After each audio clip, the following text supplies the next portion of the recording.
Hi guys, welcome back to the channel. I want to say a big thank you to everyone who watched the video on my transporter. I think that's my most viewed video now, so very happy about that. Next video is in progress on that right now, so well, by the time you're seeing this, maybe it's already done, I don't know. But yeah, it's going okay. But yeah, in this video, I have bought a Volvo XC90, I think it's 2007 or something, with some front end damage from Copart. I think it was about £675, and not including delivery. I think delivery is about, it's not very far away, it's turning up any minute. I think delivery was about 150, which is very cheap. But yeah, it's on its way here now. Front end damage, it looks like the front wheel, passenger side I think, yeah, passenger side, but they slid into a curb or something and it's bent under a bit. Front bumper's damaged. I can't see what more damage there is. It is category S, so it could be more damage, but I know that they love to put category S on everything nowadays, even if it's just like, I don't know, a bit of suspension damage. But we'll see. I think it's probably, hoping it's just suspension damage. We'll see when it turns up. Not sure what to do with it. Might keep it, might sell it. Don't know. I probably will sell it. If this van goes well, I'll probably sell it and keep the van. But yeah, be here any minute. I'll see you guys in a second. Alright, so this is my £670 Volvo that's just turned up. It's had a bit of a whack in this front left wheel here. That wheel's flat too. It's got about 40,000 miles in it, I can't remember. Just jacking it up to see if I can get the spare on it. It's just getting dark. Alright, so it's the next day here.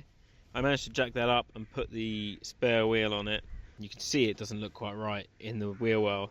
The wishbone's completely bent, so if you look, that's pointing straight-ish, go over this side, and that's pointing inwards that way. So they're not straight at all, the wheels, completely bent, that wishbone. I've got one on order, should arrive tomorrow, hopefully. Next thing is to see if this thing will start. I tried putting a battery on the terminals under the bonnet, and I didn't really have much luck. So I'm going to go and see if I can connect the battery up in here. I think the battery's under there somewhere. Put a jumper pack on that, see if I can get this thing to fire up. And I've got to try and fix that tyre somehow. And I've got to inspect this wheel to see how bad it is. If it's not bent, I'll try putting another tyre on it. Because that would save me a lot of hassle trying to buy another rim. Let's get a battery pack on it and see if it starts.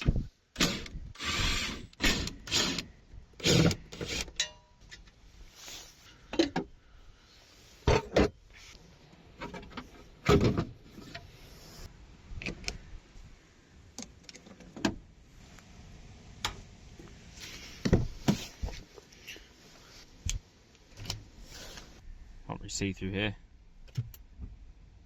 Alright, let's see if this starts. 146,000 miles.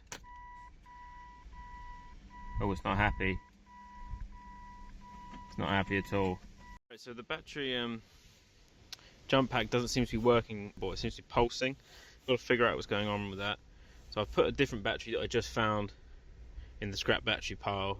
It says it's got 12 volts, but there's a reason why they're there. Put that in, let's see what it does. Okay, let's see here. Put the key in. Okay, it's on. It just clicks. No. Probably hasn't got enough charge in it, that one.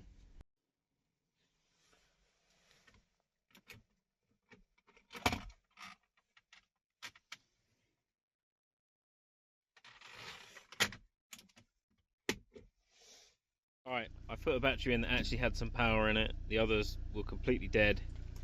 And I turned the key and it just started straight up. I think it's running fine. Sounds alright to me. I think. Sounds a bit whoop whoop whoop whoop whoop. I don't know if that's just what these sound like, but it's just idling okay. Seems to rev up quite well. This little screen popped up I have no idea what that is. I can't seem to get past that menu. I don't know how. If anyone knows how, please let me know. But and if this is how they run, I mean, it seems like it's running fine actually now. I think maybe it just took a while for the diesel to get through. I don't think it's been run for a while. Yeah, I'm going to try and move it now. I did try plugging it in with this little tool over here to see why this warning sign was on, but it has had a big crash, so I'm not surprised by any of the warning lights. We'll deal with them when we get it fixed. Yeah, just going to try and drive it down there. I just don't know how well it's going to do with the with everything being so bent, but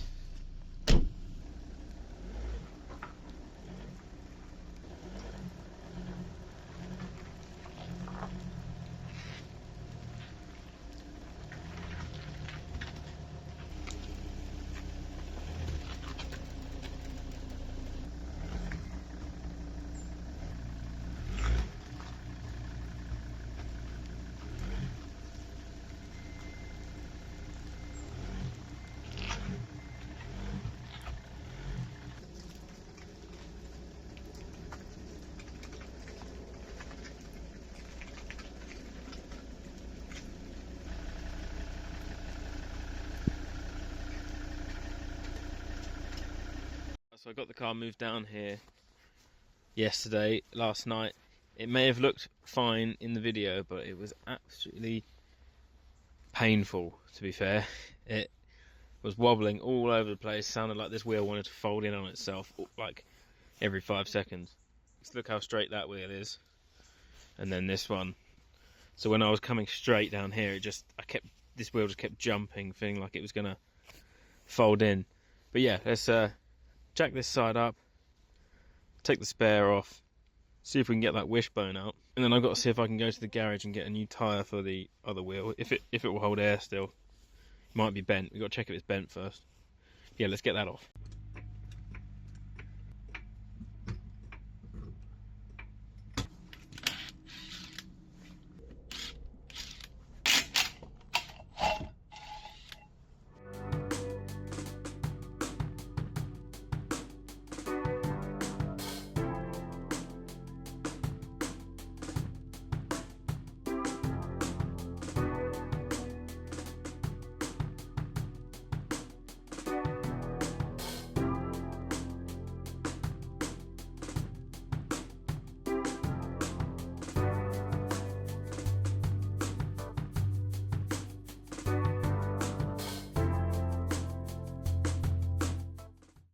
So that's the wishbone out.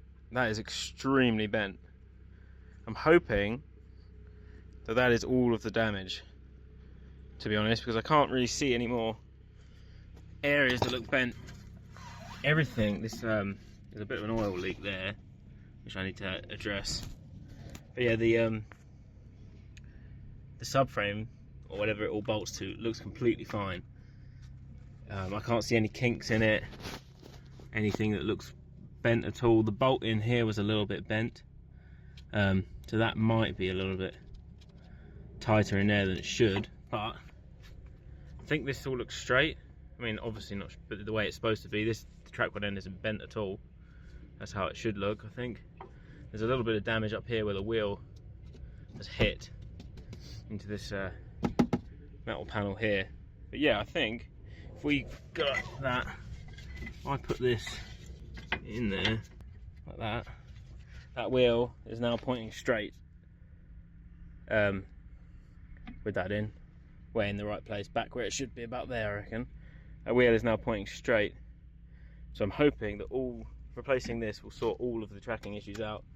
That should be coming in very soon, so we'll get that on and see what happens. Right, next thing I need to do is see if this wheel's still straight. That tyre's taken a massive whack, so I've got to get the tyre off of it. Not sure where to start really.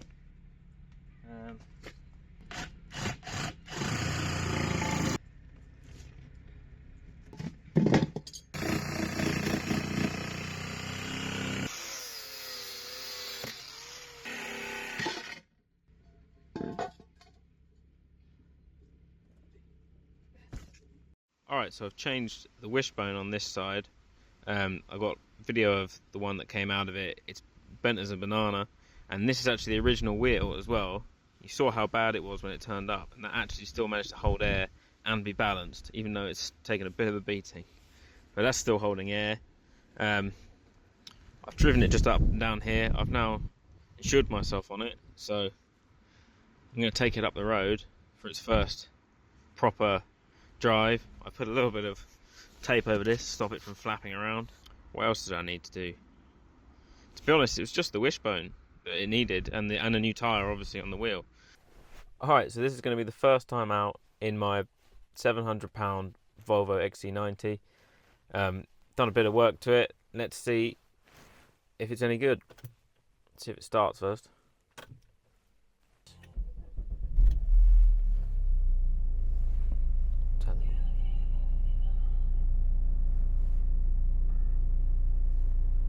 It needs a service apparently. It's time for a service, but apart from that I've got no other lights on.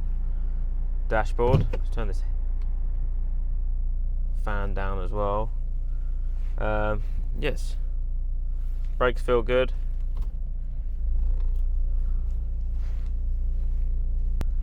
Seems alright. I have no idea what these cars are supposed to be like, so. Suspension feels good. I've got no knocking so far. Going backwards. Power steering works, which is surprising after that crash. Surprised the steering's all good, to be honest with you. Well, we'll see. It might wobble about all over the place. There we go. That must be second gear. Gearbox seems to be working. There's a little noise there. I don't know what that is.